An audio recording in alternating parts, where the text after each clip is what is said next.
Namaskar friends, welcome to session 16 of the course on product design using value engineering. So we are today going to start the last week of our discussion. So already we have finished 3 weeks of discussion, and in these 3 weeks we have tried to mature from fundamental aspects of value engineering to the applied aspects of value engineering.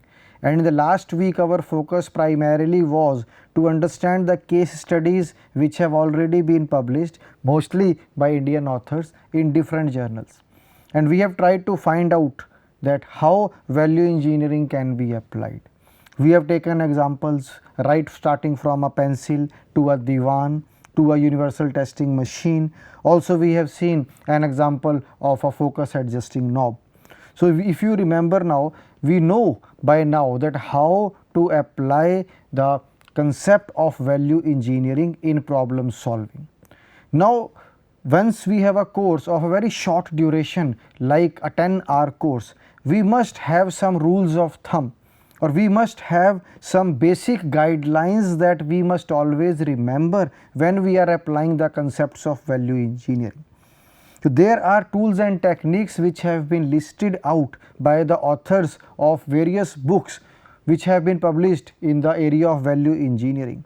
So these techniques can be applied by a common man and can help the common man to design products or to come up with product ideas which will be better than the existing products.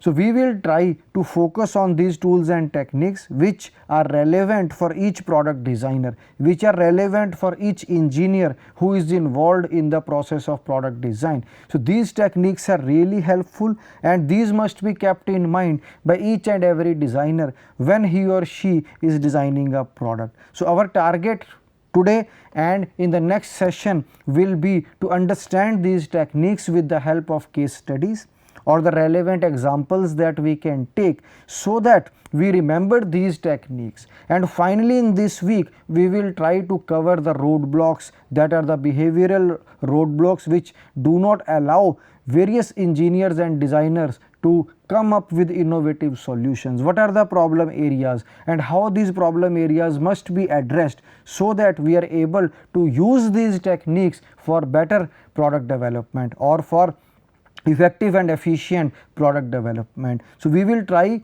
to first see the techniques and then try to see that what are the problems with these techniques, why we are not able to apply these techniques. We will try to take 2 or 3 case studies related to the behavioral roadblocks, and finally we will conclude in the 20th session. So today our target, as you can see on your screen, is value engineering tools and techniques. So today is the first session, and we will have another session on tools and techniques. So let us start our discussion.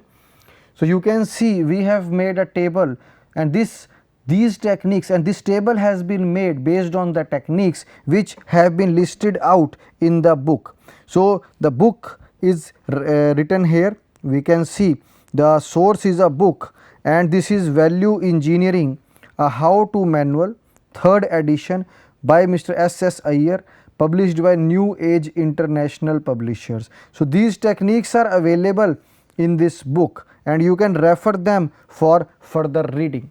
So these techniques, we have tried to classify them into 3 broad classifications, or 3 broad categories, or 3 broad classes. So we have tried to classify them as behavioral based, technical based, and function and cost based.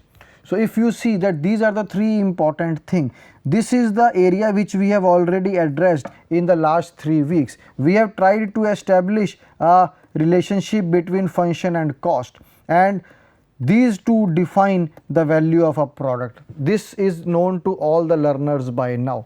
So we have already focused on function and cost. Now we will see that what are the other techniques or other areas of concern when we are going to apply the tools and techniques of value engineering. So let us see one by one. From behavioral aspect, we can see that there are few good rules that we must follow as a value engineer, or those we must follow as an engineer when we are applying the technique of value engineering. So, behavioral based, let us see. The first is use good human relations. As we have already seen in one of the previous sessions, that was session number 14, we have seen a basic technique of brainstorming.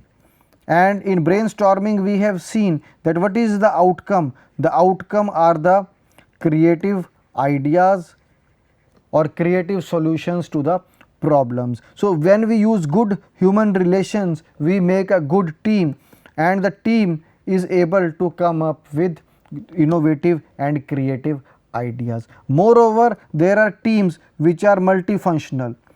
All of you know the meaning of multifunctional. So, we have people coming from maybe the sales department, from the technical department, from the operations department. Then there can be people from the legal cell of the company, there can be people from the marketing team of the company, there can be people from the materials management section of the company. So, it is a multifunctional team. So, first and foremost is good human relations when we are applying the technique of value engineering. And the second is avoid generalities. Normally, we have seen one case study earlier also, that we have general opinion about certain things. We feel that when a light source has to be used, this is the only light source available. We see if a shirt has to be worn, this is the only color that I would like. So, those kind of generalities we must avoid. And similarly, today also we will try to see a case or an example where a generality can be avoided by proper information. One case study that we have taken was conducting current through steel. Normally, there is a general opinion that for carrying the current we must use the best conductor of electricity, and that is copper. But in the case study it was proved that instead of copper we can sometimes use steel also, where the strength of the current carrying conductor is also equally important. So, in specific cases we can avoid the generalities and go for specific information and go for alternate materials also. So, that is the second concept, that is avoid generalities. Then overcome the roadblocks. We will have a case study on this also, that what are the roadblocks to the successful application of value engineering in our subsequent session. Inspire teamwork, which is overlapping with our first thing, use good human relations. Refine and combine ideas, use the ground values, acknowledge the assistance. So, all these techniques, if we start discussing each one of these in detail, we will not be able to cover all the techniques, but these are the techniques focused on the behavioral aspects. And I must share with all of you that some of the techniques may have a overlapping with the technical based techniques also, with the function and cost based technique also. This is just our understanding of the overall techniques. So, this we have tried to classify into three broad categories. Then the technical based techniques are apply good business judgment, secure the facts. And if you remember, in all the examples and case studies we have taken till today in the previous sessions, especially in week number 3, in each and every case we have tried to collect as much possible information as required or as is relevant or available in the public domain. So, whatever problem we have at hand, we must try to secure as much information as possible, because then only we will be able to develop a better solution than the existing one. So, we have to secure the fact, then constructively challenge everything. We have to be innovative, we have to ask questions like why this is being done in this particular manner only, how it can be improved, who else can do the job, why he or she is only involved in doing this job. So, constructively we have to find out that what can be improved. So, we can challenge each and everything by the questioning technique. And if you go back to the fast diagramming approach, we are questioning why and how, and that helps us to find out the reason or the function of each and every component of the product. Then we must try to simplify the things, we must use standards. standard tools and equipment, standard sizes of parts, consult the specialist vendors and customers, develop two solutions if possible, because one of the solution may be discarded at a later stage because of scrutiny on a number of criteria. So, we must, instead of two, we can even go for more number of solutions. Finally, we have to come up with the best solution which can help us to satisfy the function at the minimum possible cost. So, these techniques are technical based. So, the last two are the function and the cost based. So, all of us know that value engineering is focused on functions and cost. So, these are the techniques which are functional and cost based. So, first thing is determine the cost, evaluate by comparison. So, first thing is we have to determine that what is the cost of the product.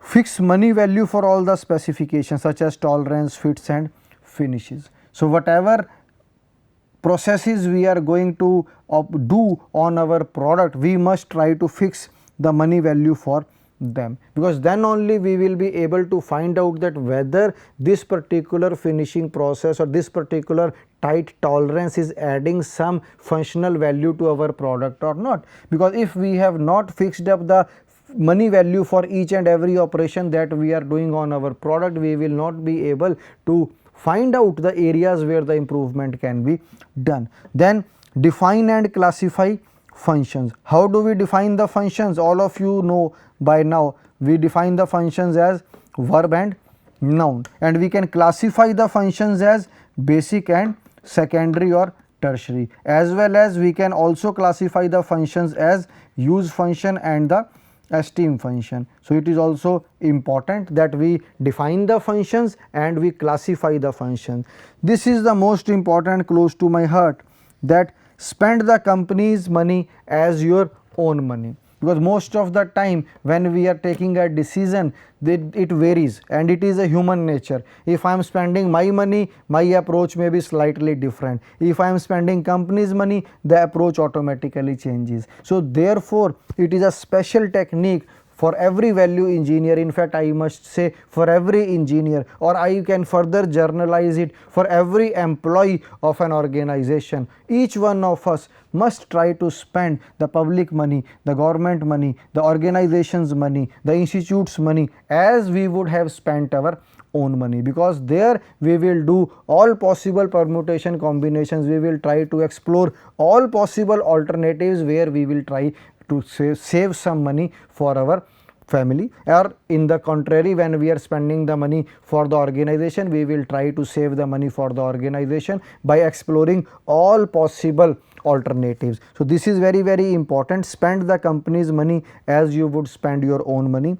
Then blast, create and refine is another important approach or tool or technique of value engineering. We will see that already we have seen that blast, create and refine, how it is done. If you remember the functional analysis of a lamp post, in lamp post we have divided the complete lamp post into the individual components, then we have defined the function for each and every component in the form of in the terms of verb and noun. Then we have classified these functions as primary, secondary and tertiary functions, and then later on we can further add the cost value to each one of these functions and try to make a understanding or make a compromise between the functions and the cost. So, blast, create and refine, today also we will try to take one example which we have already taken in one of our previous sessions. Recommend the solution with enough data for decision makers to decide. So, once we are done with the functional analysis, we have done a functional cost analysis, we have generated a large number of alternatives, we have evaluated the alternatives, we have found out one best alternative which is going to solve our problem. So, once we are proposing that alternative, we must come up with all possible data, information, knowledge that is required for the decision makers to take a decision. One of the simple information can be that how this particular solution or how this specific solution is better than the existing technology or existing process or existing product or existing material.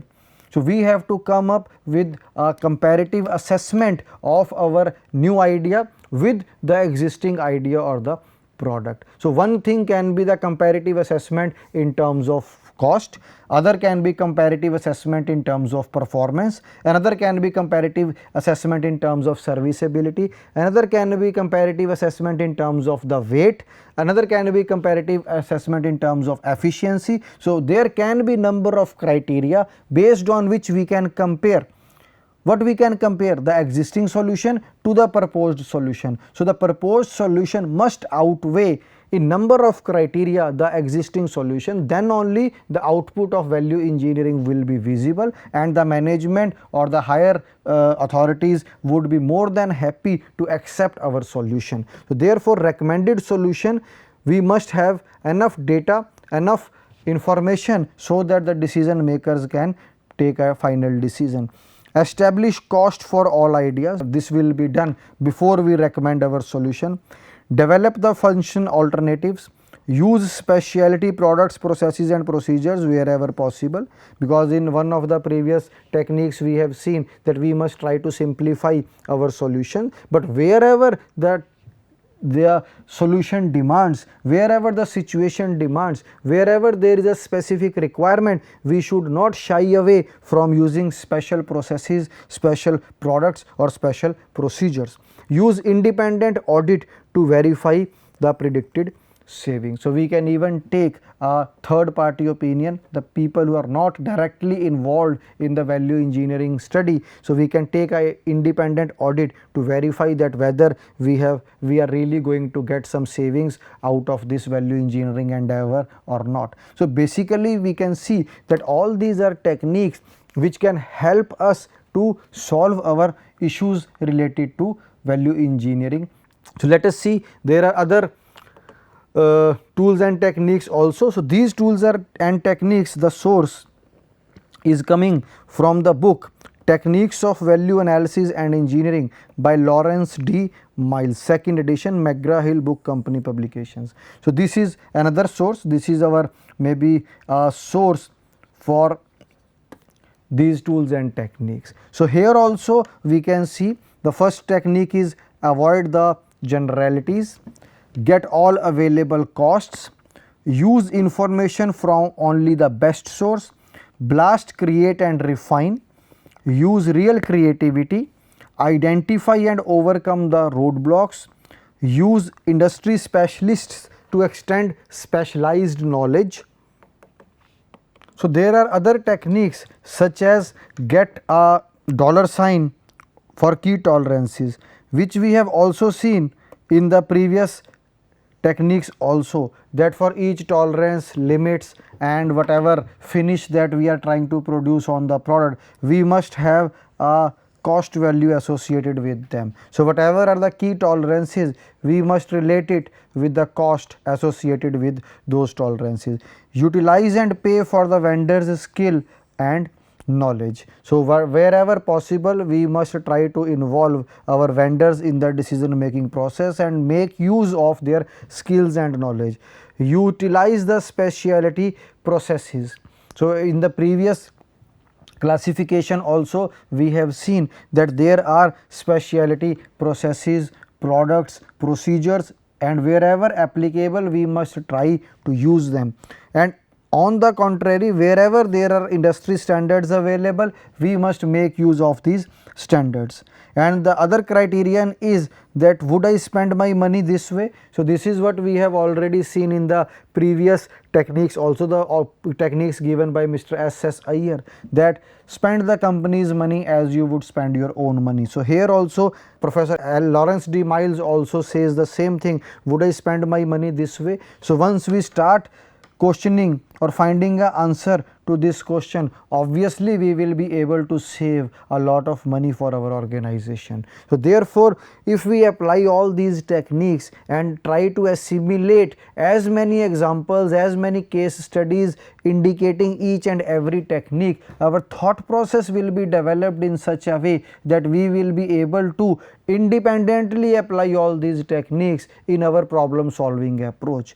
And since our course is on product design using value engineering, we will be able to apply all these techniques in our product design approach. So whenever we are trying to design a product, we will see that what is the basic function for which this product is to be designed, and what can be the least or the cost effective manner in which this function can be delivered to the customer, so that the value of this product to the customer is maximized. So that is the target, and with that target, once we start challenging at the design stage only that why so many components are required to satisfy this independent function or to satisfy this group of functions. So once we start correlating the functions with the components and feel that so many components are not required, why can't we modularize them, why can't we combine certain functions into a particular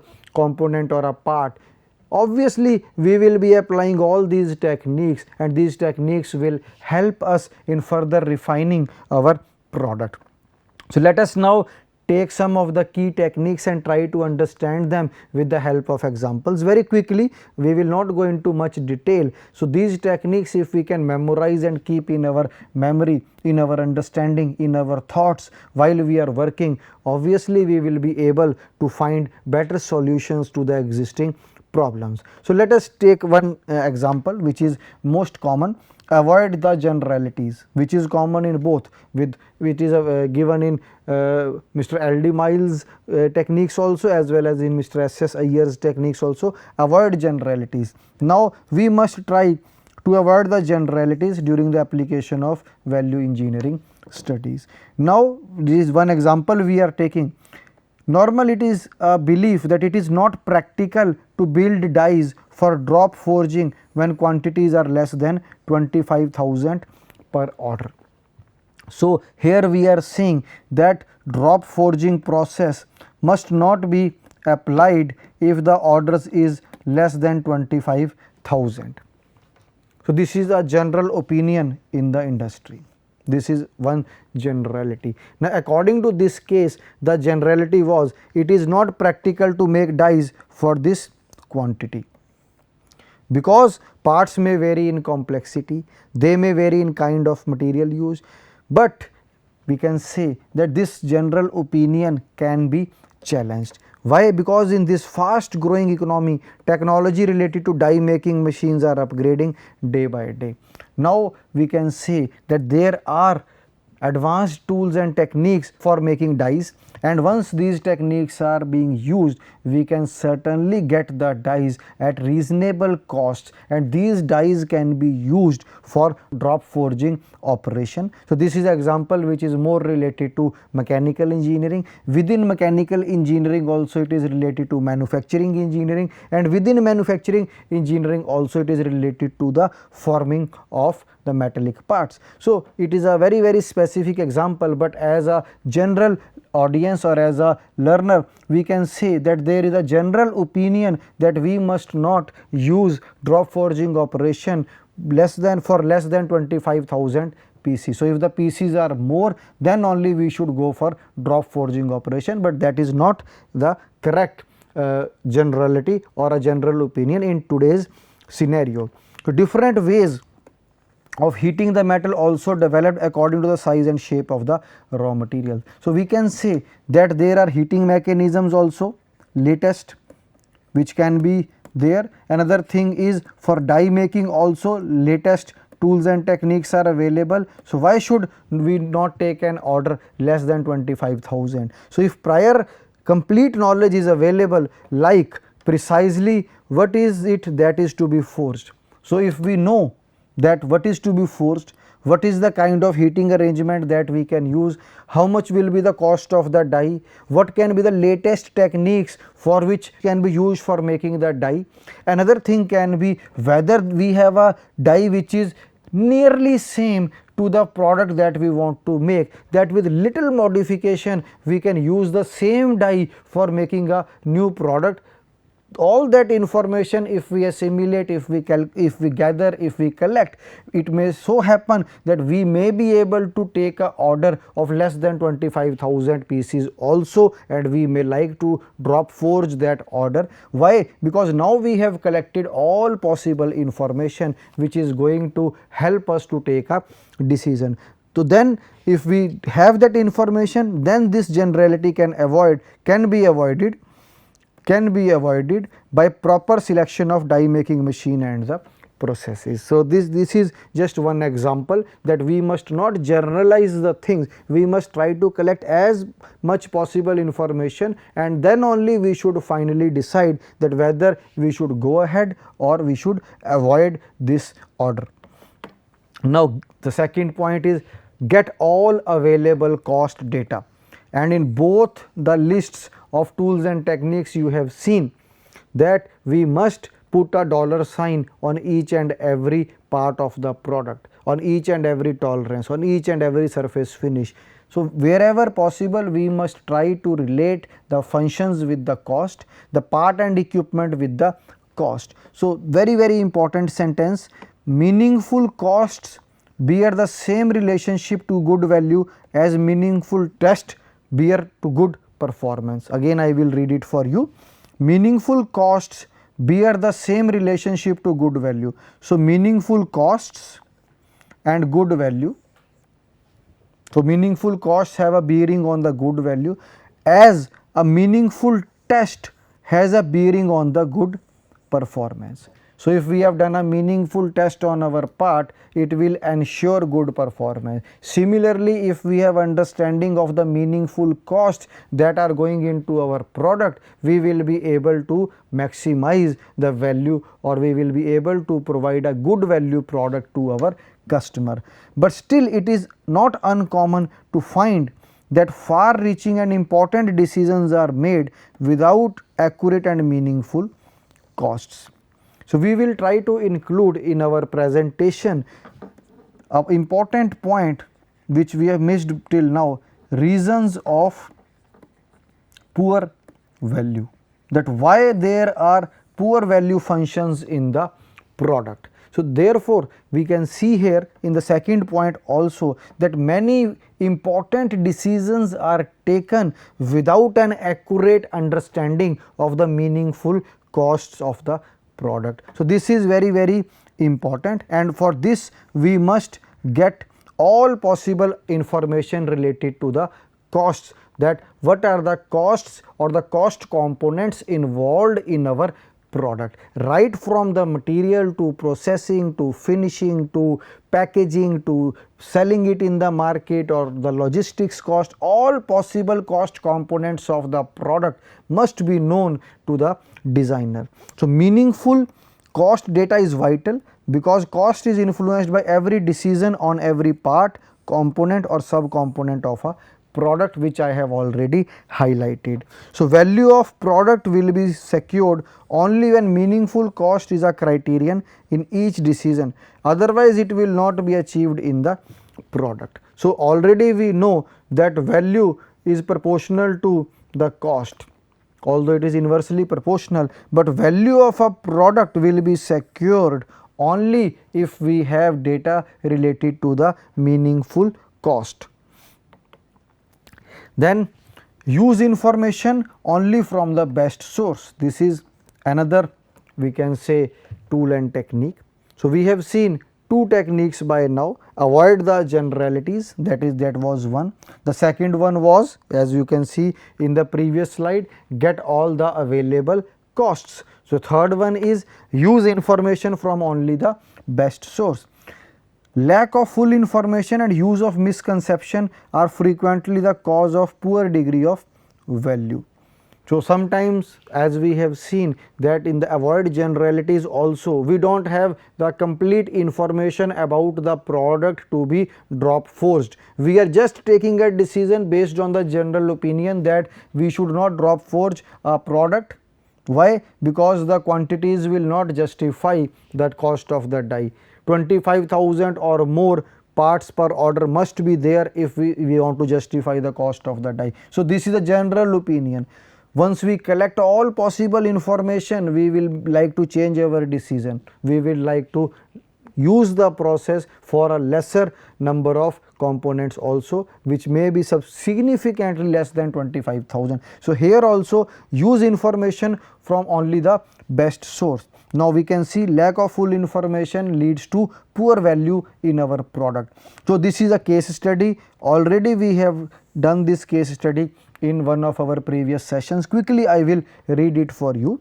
Conducting the electric current through steel.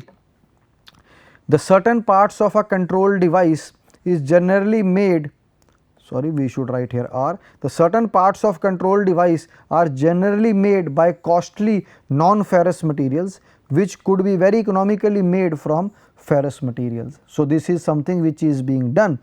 The designer of the control device replied that it is a poor practice to conduct electric current through steel. This is his general opinion or a prejudice or a misconception, that it is poor practice to conduct the electric current through steel. The value engineer on the other hand questioned the designer on the basis of numerous applications of steel used as a material for electric current, and further suggested that it is not the first time the current is passing through the ferrous material, that is steel, by giving the example of the truck rails of an electric railway system. So very simply, if we can put it in two sentences, the designer is of this opinion that only copper must be used for conducting the current. The value engineer is of the opinion that there is precedence that steel can also be used for conducting the current. So here there is a conflict between the two.